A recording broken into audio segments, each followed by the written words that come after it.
What's happening, guys? Safetyliner C2 here. I am so excited to be doing a brand new series on the channel, and I've been waiting forever to release this to do this series, and I can't think of a more appropriate time than during this 10-year anniversary type deal. Let's get a new idea out there. Well, not really a new idea. I'll explain it in a second, but let's get some new content out there that you have not seen in video form on my channel. Okay, maybe that last part is a little bit of a lie. I've done this in live streams before, but I don't do live streams as often as I do regular videos. So here's what the concept is. Basically, all we're going to do is we are going to take a look at bus stuff for sale. BSFS is what I'm going to call this series, bus stuff for sale, and just see what's for sale. Who knows, maybe during this series I could actually find the bus that I have been looking for forever. And there's a whole bunch of unique things that I find on a regular basis and that I see throughout the internet that I would just love to share with y'all. And you know what? I can't wait for this. I really can't. Also, since I think the amount of time for an intro considered on YouTube has passed, if not, it will have passed now with me saying all of this. The other reason why I'm calling it Bus Stuff for Sale, BSFS, is because if you look at it, BSFS also stands for Bullshit First Student. And you know what? Once I came up with that, I'm like, I don't care how stupid the title is, we're sticking with BSFS. So, Bus Stuff for Sale or Bullshit First Student, I like both of them. Alright, so here's the quick rundown. I'm going to show you 9 different things that I have found for sale through the internet, from all corners of the internet, from all over the country, and then we're going to take a look at my favorite online auction site to look at some buses, and then we'll wrap up the video. So with that, let's go ahead and start with the very first episode of BSFS. Yeah, that's right. I also feel the need to say I'm not the one selling these, so none of the pictures are mine, no content on here is mine, I am not claiming it as mine, I am just simply showing it off, and I don't claim any responsibility for any of this stuff. Alright, so the very first bus that we're taking a look at is the Shorty 1982 International Superior S1700. Look at this thing. Look at this. Wow, this thing is something else. So it's obviously, you know, a little beat up here and there. There's some paint fade, obviously some rust, and I'm sure some more since it's an almost 40-year-old bus. But just looking at it, for the most part, this is in fairly decent condition for its age.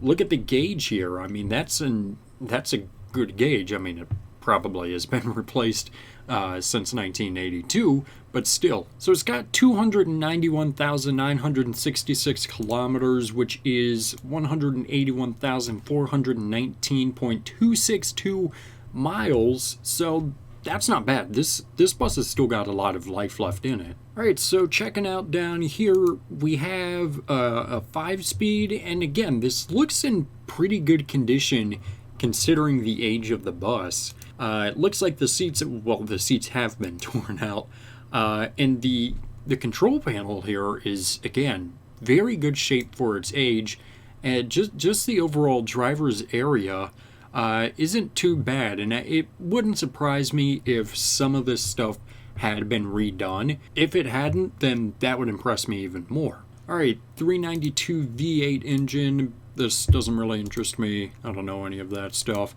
The undercarriage, let's see how bad it is under here. Looks like mostly surfaced rust, it looks like. I'm sure that if you look under the bus some more, that there's some parts that are worse, but from what I'm seeing, you know, I'm taking, let's see, Canada, so it makes sense that there's some rust up there. And again, some paint fade here. The stop sign is completely faded, but still, this bus is not in completely terrible shape. It's in restorable shape, we'll say that. Now, one other thing, I don't know if you actually caught this. Take a look at this door, how it folds out. It's basically a jackknife. It's an opposite of a jackknife. So, as you know, the jackknife kind of folds in, and that one folds out. That makes it fairly unique, if you ask me. I don't know if that was something that was offered by Superior, or if this person who owns the bus redid it.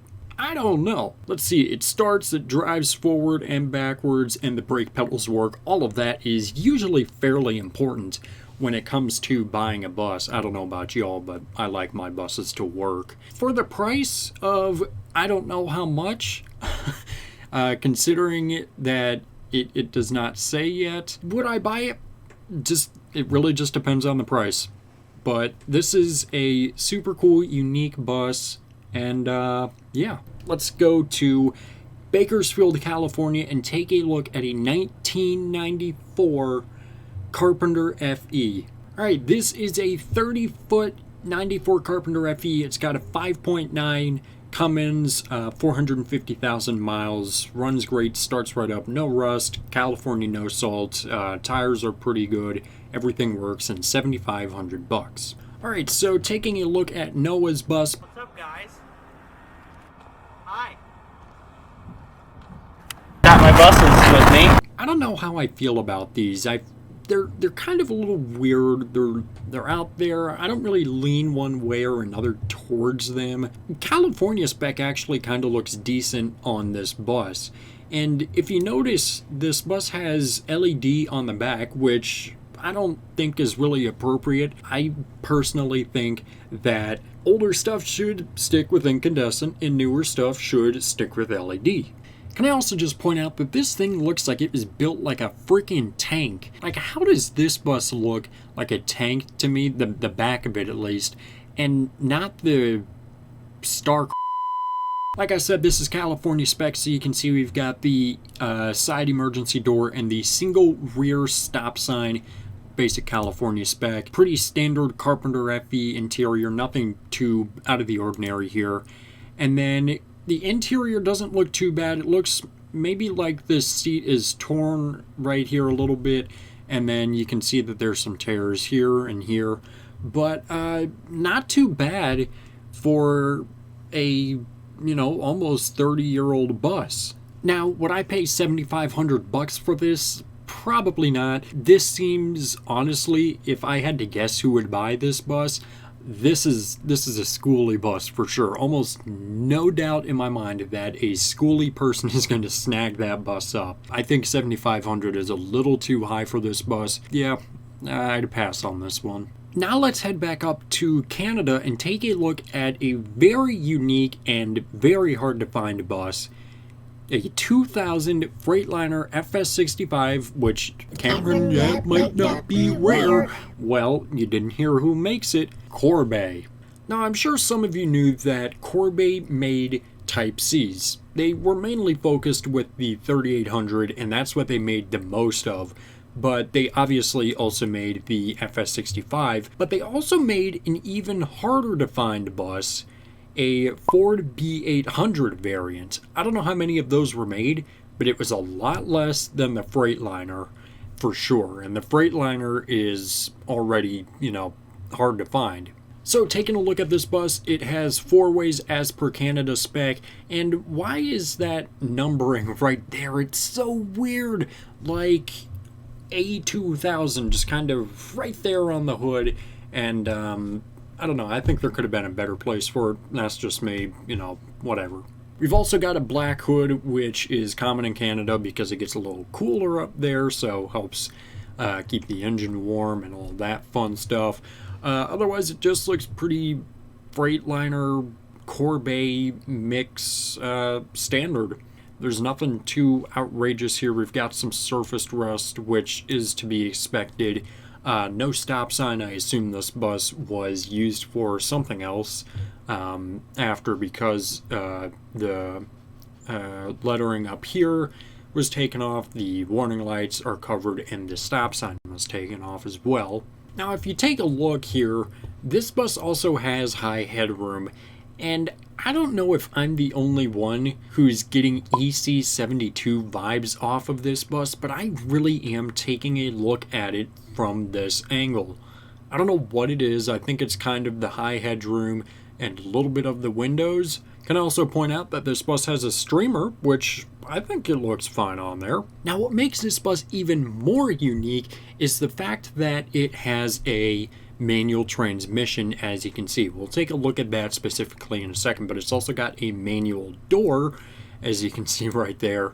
And the standard control panel right here, very, very basic for Corbeil. That's what they put in all of their Type Cs.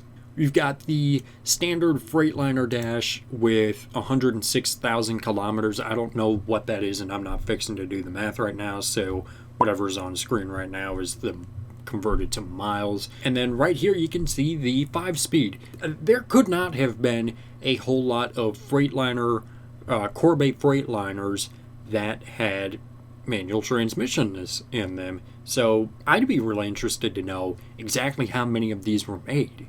This bus can be cleaned up a little bit. You can see some, scratches here and there. That's okay. The floor is a little dirty. But the other thing right here you'll see is that the seats were taken out. I don't know why these last 3 seats were taken out and, the others were left in. Maybe just for storage. But, that's something of note here. And then here is the engine and just other basic, functions of the bus, if you will. And yeah, so for $4,200, would I shell that out? For something this uncommon, this belongs in the hands of a collector, no doubt about it. For $4,200, maybe not this collector, but I would not, be opposed to it completely. All right, let's go to Ohio and take a look at this midbus. And you might be thinking, oh, Cameron, midbus is kind of a joke of a bus company and blah, blah, blah, blah, blah. And you know what? Okay, maybe a little bit, but let's actually look at what we're looking at here. This might not be a school bus, but we'll count it as an activity bus. But look at this picture, and now look at this picture. This isn't something that you see very often. So this is a 2005 Chevy 5500 midbus, and I'll be the first to admit it. I've always liked that chassis on buses. I know, I might be in a minority here. It's something not very common, and something that just kind of fits with the Type A buses that were made. I really do like it. Now, some of you might not have ever seen this chassis on a bus before, and while they're not super common, they're not uncommon either. I know there's some in Los Angeles, I'm pretty sure there's some in Ohio, Texas, New York. They're just kind of scattered all over the place. They're very specific, and from what I've heard, these drive very well, but still, just kind of a more... It's kind of the current Type B of buses, if you will, because it's not fully a Type C, but it's not really a Type A either, so I'm just going to consider this a Type B, even though technically it's a Type A. Alright, pretty standard interior. It looks to be in pretty good condition. Just a standard Chevy interior, nothing fancy. It's a 2005 42 passenger. Let's see, again, the standard midbus control panel, nothing crazy, manual door.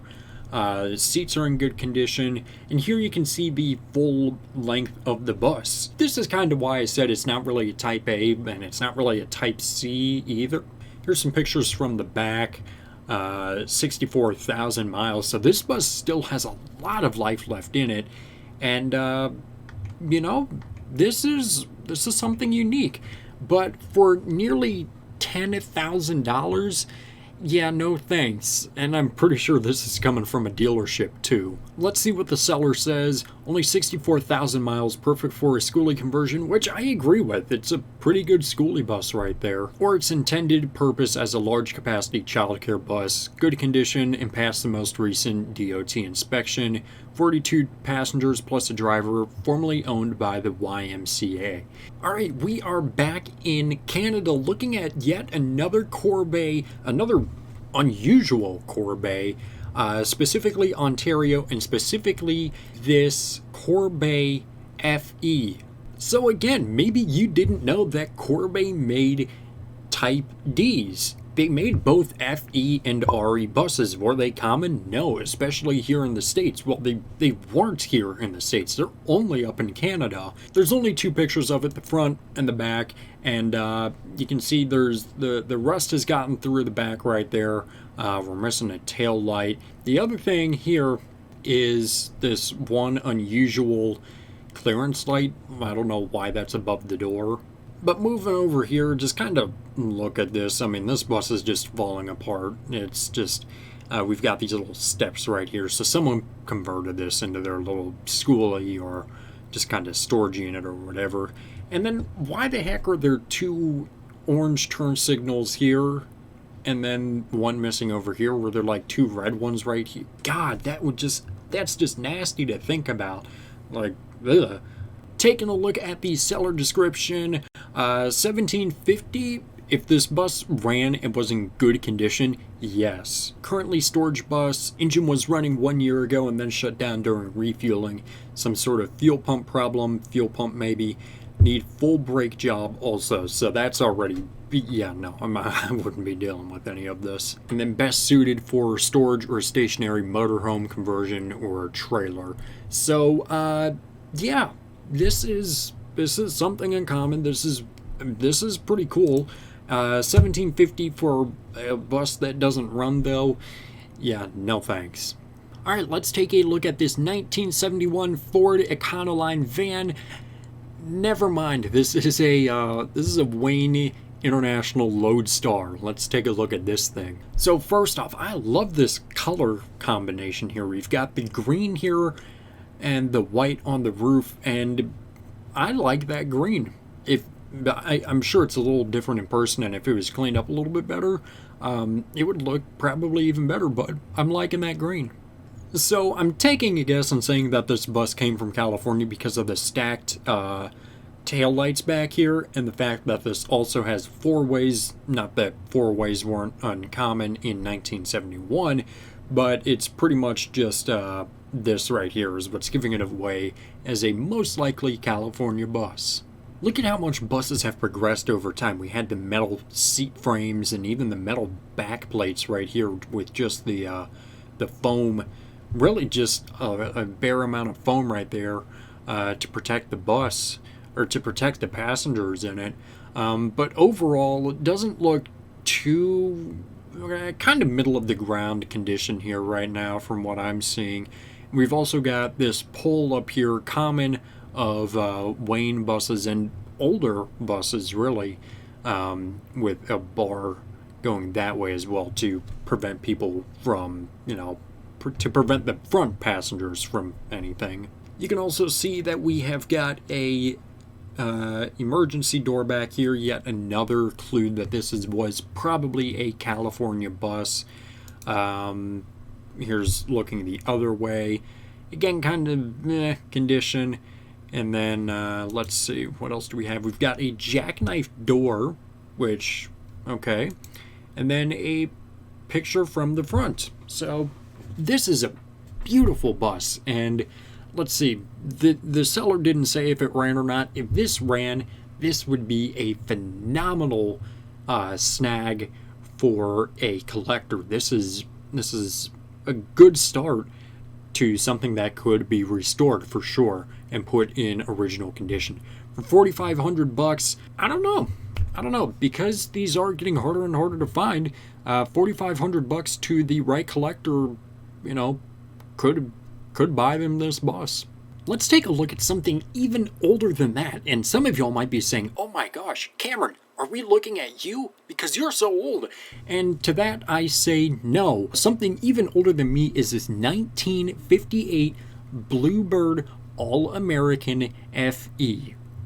Whoa. Now obviously this thing is a whole piece of work right here, as you can see. So the seller said that really nothing on this is working, and that this is just for storage, or it's not unreasonable to say that this could be restored in the right hands of the right collector who has the right resources, but it would take a lot of money to do so. Regardless, let's take a look at this so you can see this thing it's old. And again, I mean, there's not much more to say other than that.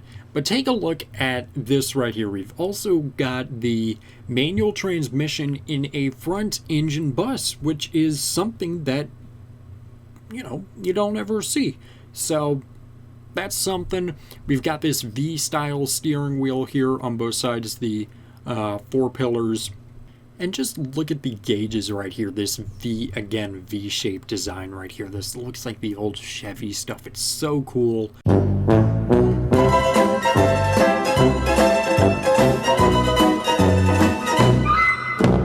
And boy, have buses just changed over time.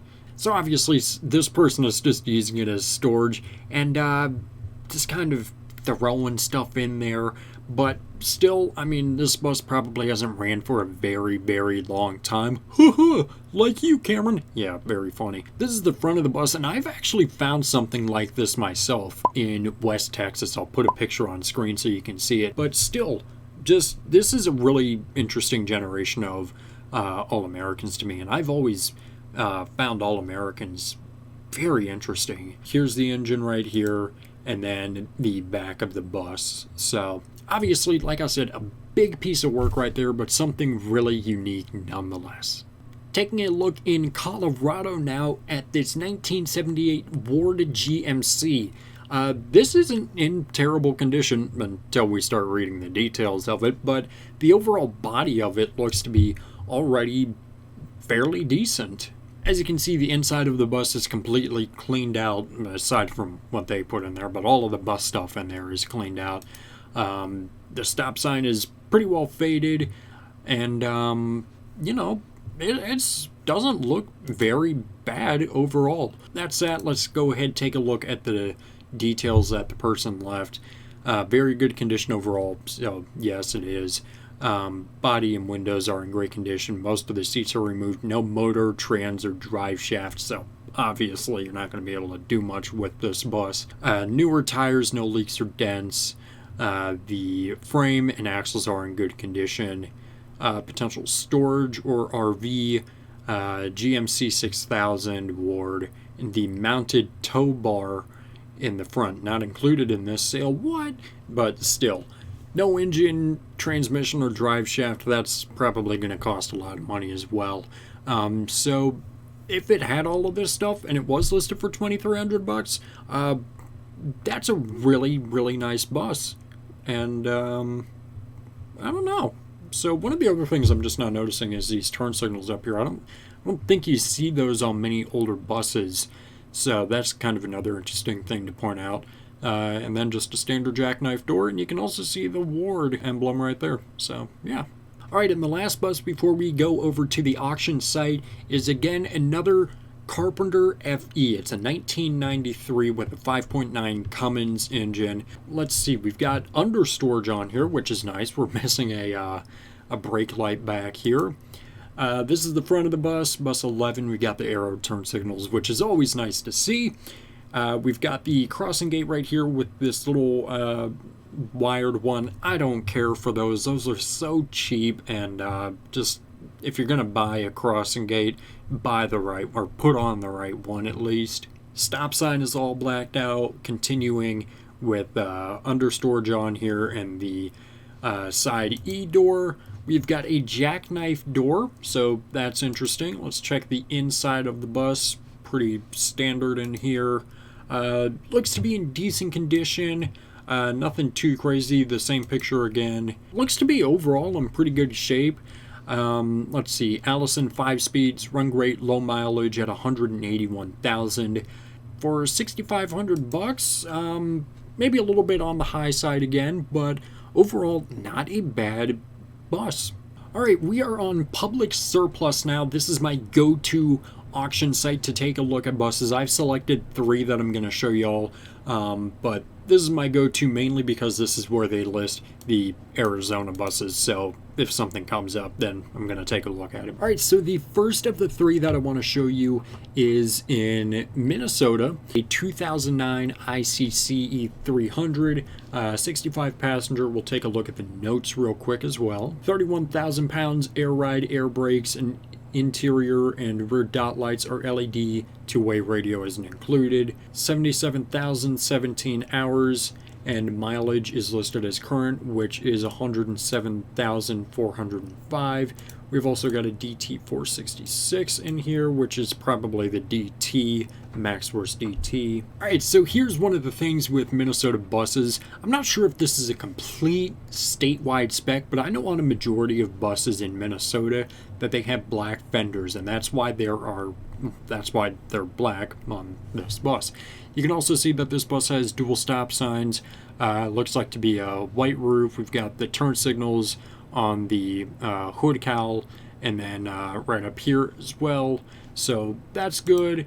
And then incandescent warning lights as well. There's the tire pressure and all that. Bus number 26, you can see we've also got a crossing gate up here and a chrome grille, which I think just completes the look as well. Here's from the back of the bus, nothing too wild or crazy. Because this is Minnesota, there is going to be some rust on it, which is to be expected. Incandescent lights back here. The E-door, and we've got kind of this little graded partition right here as well. Let's see, but we do have LED lights on the back, which is nice to see. Pretty basic controls over here. Nothing too out of the ordinary. Driver's area up here. We've got the option with the door open and door closed and the warning lights on the steering wheel, so that's always a good option to have in my opinion. And a flashlight right here. I guess that's kind of smart to include as well. For $4,600 and the reserve isn't met, no thanks. Alright, priced a little bit higher than that is a 2012 school bus 77 passenger with AC at $5,200 with a week left as of recording. And this is a 2012 CE. And again, this has the black right here. It's not on the cowl right here, but instead on the engine. And I kind of like that. This bus is in Iowa. I don't think it's standard in Iowa. But it just kind of fits right there. I'm not sure how I would feel if there was a black hood included as well. I think I'll just have to see. But anyways, aside from that, we've got the numbering on the hood. We've got LEDs, which great on them for doing that. We've got the white roof, the AC unit up there. We've got under storage as well. So this bus is already looking great. And a crossing gate right here, bus 1226. So full LED, which all the better. This is a really good looking bus. Like, this is a solid bus right here. You can see right here that this bus also has a Maxworth DT, and it looks like the CE badge has been, maybe tampered with a little bit considering the CE 300 is missing from there, but that's okay. Coming on the inside of the bus, it looks like we've got the child care seats. I don't remember what the car seats, I guess, up here, and then otherwise the bus looks to be in pretty good condition, and it has got 128,816 miles, so this bus still has a ton of service left in it. And for 2012, being 9 years old, let's read the notes. Transmission is in good condition. Engine runs good, however has excessive blow-by. Body is good condition, no rust. Has AC that works good. Automatic change for rear tires works good. Complete with a white roof. What was the price on this bus? $5,200. I can easily see this going to another school or to maybe even a schoolie. This bus is in really good condition though, so I think that whoever snags this up is got a steal on their hands, because this looks almost, I don't want to say too good to be true, but it's a solid bus right there. All right, and the last bus we're going to take a look at is a 2008 ICRE. This one is in Maryland. Starting off at $1,000, the reserve has not been met yet. Just quick notes, a diesel engine, that's very specific. Automatic transmission, running condition, starts and runs. 69 passengers, AC, and let's take a look at this bus. Alright, so can I just say that I love the specs on this bus. This is phenomenal. We've got what looks to be all LED. We have got the streamer right here. I'm pretty positive Maryland requires the number to be right above the door, so I understood why they had to move the IC logo back, but then the streamer right there also kind of messes with it, as you can see right here, so kind of looks a little bit off. But what I think would complete this look is the black tinted windows and black window posts, and black window frames as well, to really give this bus a solid look. So all LED. We've got the crossing gate up here, a little bit of surfaced rust it looks like, dual stop signs just to make this bus even better, full LED on the back as well. The engine, I'm gonna take a while to guess and say that's a DT. You can see right there the other side of the engine, pretty standard ICRE, nothing too wild. And yeah, looks to be in pretty good condition. I see there's a little tear right here. That's okay. We've got 239,212 miles. That's good. It looks like it's running as well, as you can see right here.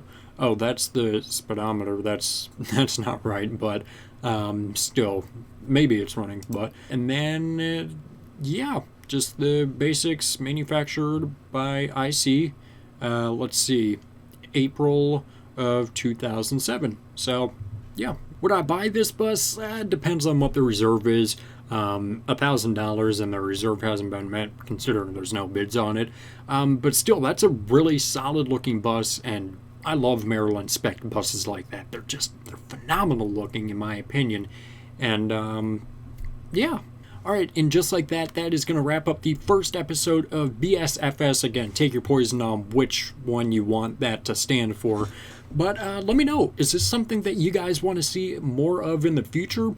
I had a lot of fun doing these, and I like doing them in live streams as well, but like I said, don't live stream very often, so having this in a video format on a regular basis is something that I am fairly interested in doing again. Regardless, let me know your thoughts down below. Let me know, which of these buses would you buy? How much would you pay for said bus? Is there anything that you would change on it? Tell me. Write a comment, start typing it up, and I'll read them and let's have a conversation.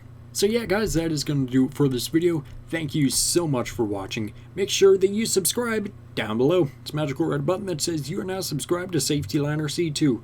Make sure you comment up here, down here, over here, or over here. I don't know where they put it, down here, where they put it. Make sure you also give this video a thumbs up, or all of these buses are going to go for ridiculous prices, and we don't want that. And make sure you also share this video with a friend. Show it to your mom, show it to your dad, show it to a guy in a random street. I don't care. Don't let anything happen to you. So yeah, guys, that is going to do it for this video. And thanks for watching.